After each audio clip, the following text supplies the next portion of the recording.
सुंदर दिवसाची सुंदर सुरुवात माझ्या ताईंना, मैत्रिणींना आणि सर्व माझ्या यूट्यूब फॅमिलीला नवरात्रीच्या पहिल्या दिवसाच्या छान अशा सकाळच्या हार्दिक हार्दिक शुभेच्छा. तर पावसाने आपल्याला निवांत अशी सुटका दिलेली आहे आणि आता पावसानेही थोडीशी विश्रांती घेतली आहे. त्यामुळं तुम्हाला दिसत असेल तर खूप छान असं निसर्गरम्य असं वातावरण झालेलं आहे. निरभ्र असं आकाश आहे आणि चहूबाजूला पक्ष्यांचा चिवचिवाट तुम्हाला ऐकायला येत असेल आणि खूप छान असं जे सूर्याचा प्रकाश आहे तो आता पडायला लागलेला आहे. तर बघू शकता इथं पक्ष्यांचा थवा चाललेला आहे आणि आज आहे नवरात्र. श्री स्वामी समर्थ. मी योगिता स्वागत करते तुमचं माझ्या चॅनलवरती. आजचा दिवस तुम्हाला शुभ जावो, तुमच्या मनातील सर्व इच्छा पूर्ण हो हीच स्वामीचरणी प्रार्थना. तर आज आहे शारदीय नवरात्री उत्सव. तर तुम्हा सर्वांना नवरात्रीच्या हार्दिक हार्दिक शुभेच्छा. तर चला आम्ही कशा प्रकारे घट बसवतो ते मी तुम्हाला दाखवणार आहे. चला तर मग आपल्या शेतातलीच माती आहे ही. तर सुरू आता आपण यामध्ये ना गहू टाकून घेऊया.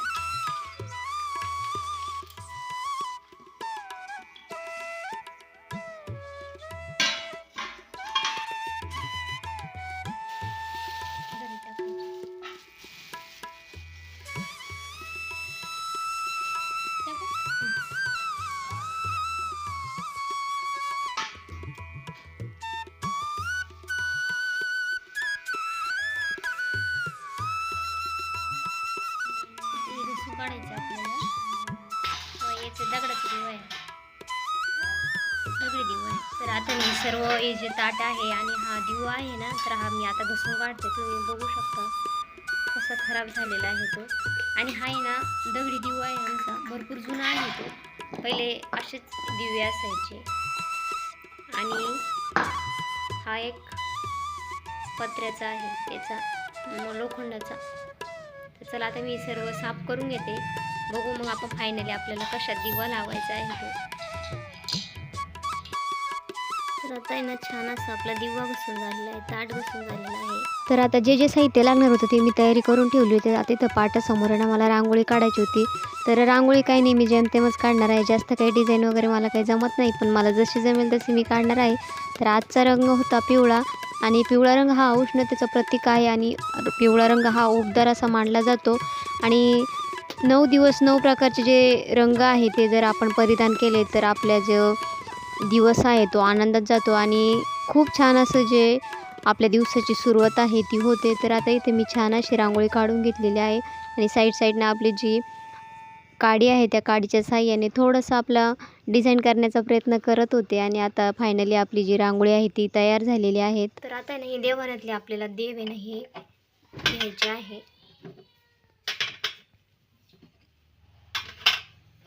आणि हे ना आजी बाबा आहेत तर हे नाही घ्यायचे, गणपती बाप्पा घ्यायचे आहे आपल्याला. तर चला आता आपण हे सर्व घेऊया.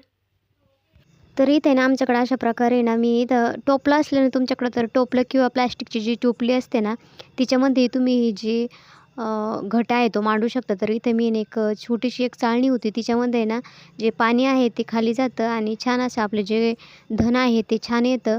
तर इथं मी घट बसवलेला आहे आणि आमच्याकडे ना देव पण घटी बसवतात.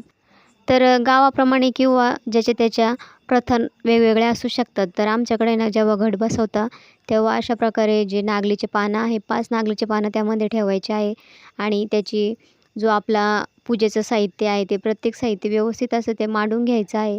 तर काही ठिकाणी ना नारळही ठेवतात घटावरती, पण आमच्याकडं नारळ हे घटावरती ठेवत नाही, म्हणजे कलश मांडत नाही. जो आपला कलशाचा नारळ आहे तो कधीच ठेवत नाही. तर जशी जुनी परंपरा प्रथा चालत आलेली आहे, जसं म्हणतात ना गाव बदललं किंवा वेश बदलली तर प्रथा बदलतात, तसंच असं काहीतरी आहे.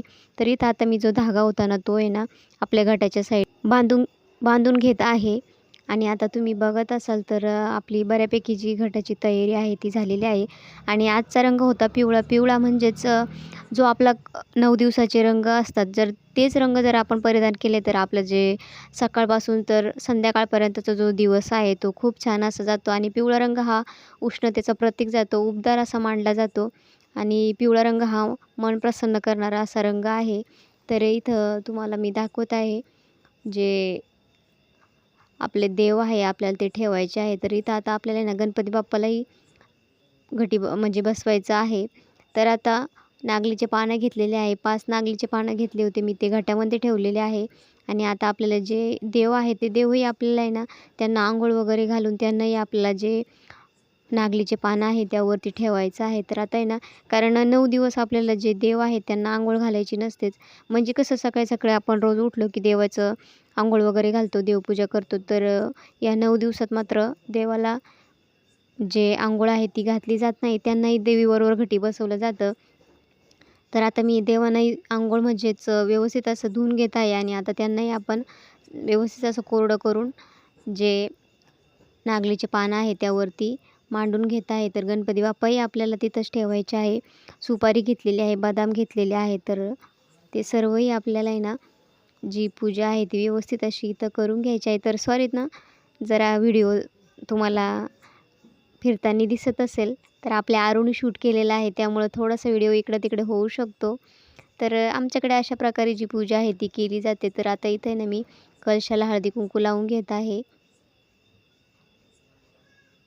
आणि जे देव आहेत त्यांनाही आपल्याला हळदी कुंकू लावून घ्यायचं आहे.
तर ज्या पद्धतीने आपण घरी घट बसवलं होतं त्याच पद्धतीने आपल्याला जे आपलं घराजवळच एक म्हसोबा देवस्थान आहे तिथंही आपल्याला आहे ना जे घट आहे ते बसायचं आहे. तर आमच्याकडे ना जे आपले दैवस्थान आहेत म्हणजे आपले जे बांधाच्या कडाला जो देव आहे तिथंही आम्ही म्हणजे आमच्या मळ्यामध्ये एक म्हसोबा आहे किंवा महादेव आहे तिथंही आम्हाला आहे ना अशाच प्रकारे घट बसावं लागतं. तर तो व्हिडिओ काही मी तुम्हाला शेअर नाही केला, पण नंतर जेव्हा कधी मळ्यात जाईल ना तेव्हा तो व्हिडिओ शेअर करेल. तर इथं आता हे आम्हाला जवळ होतं म्हणून इथला मी हा व्हिडिओ शूट केलेला आहे. तर संध्याकाळच्या वेळेस घट बसवलेले होते. तर आता कसं म्हणतात प्रत्येकजण आज दुपारपर्यंत मुहूर्त होते, पण आमच्याकडे आम्ही संध्याकाळीच बसवतो. जी आपली प्रथा परंपरा आहे ती आपण तशीच चालू ठेवायची, त्यात फेरबदल करणं मला तरी आवडत नाही. तर आता आहे ना संध्याकाळच्या वेळेस आहे ना आपण जो म्हसोबा देवस्थान आहे तिथेही गेलो होतो. आणि तिथं आता आपल्याला घट आपण जसं घरी पूजा केली होती तशीच इथंही केली होती. इथं आपण जो दिवा आहे तो लावायचा आहे आणि इथंही हळद कुंकू लावून आपल्याला हिची पूजा करायची आहे.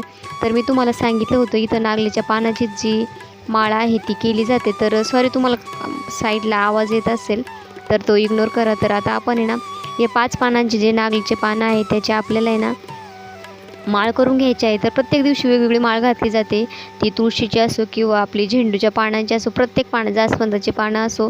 तर अशा प्रकारे प्रत्येक पानांची माळ घातली जाते आणि शेवटच्या दिवशी जो फुलारा आहे तो केला जातो आणि त्याची माळ देवीला वाहिली जाते आणि मग आपला जो घट आहे तो हलवला जातो. तर आता चला आपली इथं माळ मी तयार करून झालेली आहे आणि आपल्याला जी माळ आहे ती अशा प्रकारे इथं घटामध्ये ठेवून दिवा इथं करून लावून घ्यायचं आहे.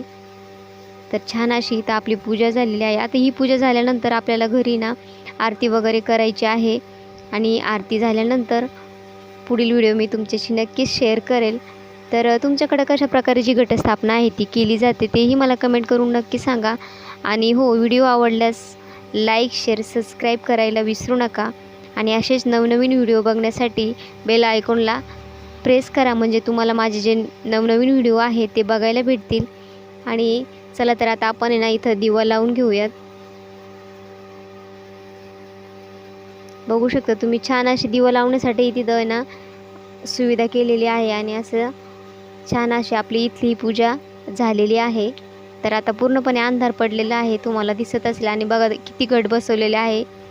आणि आता घरी आल्यानंतर आपली जी आरती आहे ती करायची राहिली होती. तर चला आपण फायनली आरती करून घेऊया आणि व्हिडिओला इथंच स्टॉप करूयात. चला तर माझा व्हिडिओ बघितल्याबद्दल खूप खूप मनापासून धन्यवाद.